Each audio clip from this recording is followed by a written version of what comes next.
Number one, put God first. Put God first in everything you do.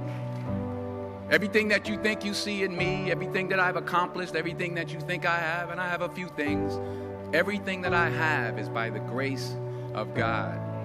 Understand that. It's a gift. 40 years ago, March 27th, 1975, it was 40 years ago, just this past March, I was flunking out of college. I had a 1.7 grade point average. I hope none of you can relate. I had a 1.7 grade point average. I was sitting in my mother's beauty shop. They still call it beauty shops now? What they call it now? Yeah, I was sitting in the beauty parlor. I was sitting in my mother's beauty parlor, and I'm looking in the mirror, and I see behind me this woman under the dryer. And every time I looked up, she was looking at me, just looking me in the eye. And I didn't know who she was, and I said, she said, somebody give me a pen, give me a pencil, I have a prophecy. March 27, 1975, she said, boy, you are gonna travel the world and speak to millions of people. Now mind you, I was flunked out of college. I'm thinking about joining the army. I didn't know what I was gonna do, and she's telling me I'm gonna travel the world and speak to millions of people. Well, I have traveled the world, and I have spoke to millions of people. But that's not the most important thing, the success that I had. The most important thing is that what she taught me and what she told me that day has stayed with me since. I've been protected, I've been directed, I've been corrected. I've kept God in my life, and it's kept me humble. I didn't always stick with him, but he always stuck with me. So stick with him in everything you do. If you think you want to do what you think I've done, then do what I've done and stick with God. Number two, fail big. That's right. Fail big. Today is the beginning of the rest of your life, and it can be very frightening. It's a new world out there. It's a mean world out there, and you only live once. So do what you feel passionate about.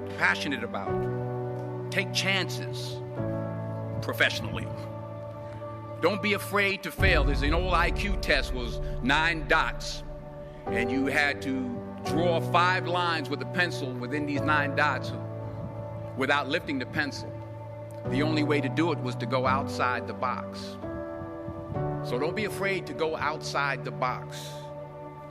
Don't be afraid to think outside the box. Don't be afraid to fail big, to dream big.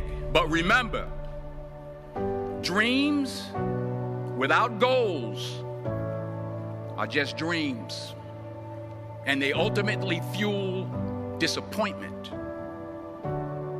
So have dreams, but have goals. Life goals, yearly goals, monthly goals, daily goals. I try to give myself a goal every day. Sometimes it's just to not curse somebody out. Simple goals, but have goals. And understand that to achieve these goals, you must apply discipline and consistency. In order to achieve your goals, you must apply discipline, which you've already done, and consistency every day, not just on Tuesday and miss a few days. You have to work at it every day. You have to plan every day. You've heard the saying, we don't plan to fail, we fail to plan. Hard work works. Working really hard is what successful people do. And in this text, tweet, twerk world that you've grown up in, remember, just because you're doing a lot more doesn't mean you're getting a lot more done. Remember that. Just because you're doing a lot more doesn't mean you're getting a lot more done.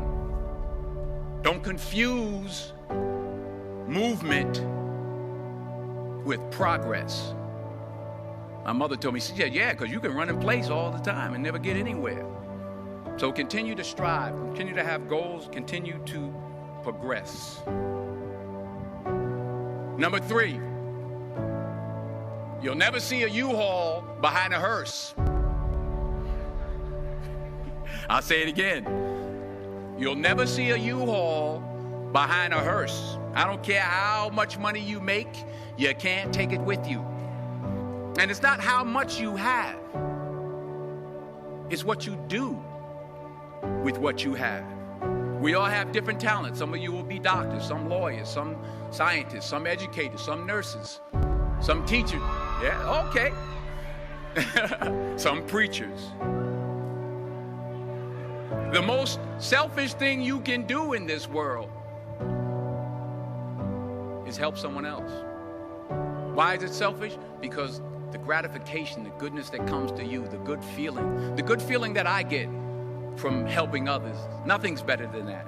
Not jewelry, not big house I have, not the cars, but it's the joy. That's where the joy is, in helping others. That's where the success is. Finally, I pray that you put your slippers way under the bed tonight, so that when you wake up in the morning, you have to get on your knees to reach them.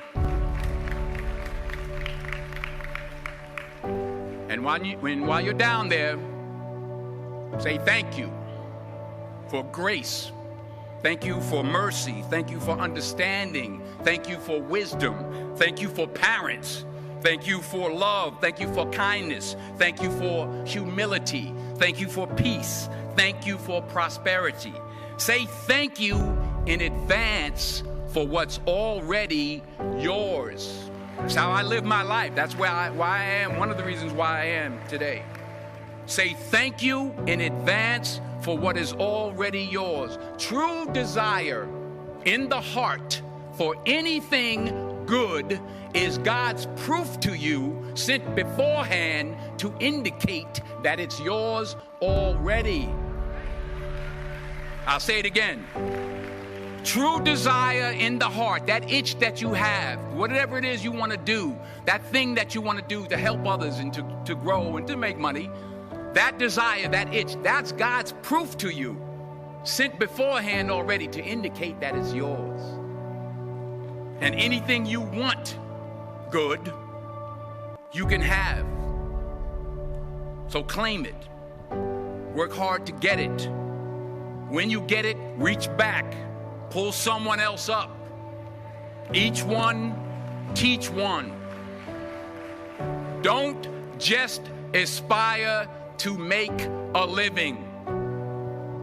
Aspire to make a difference.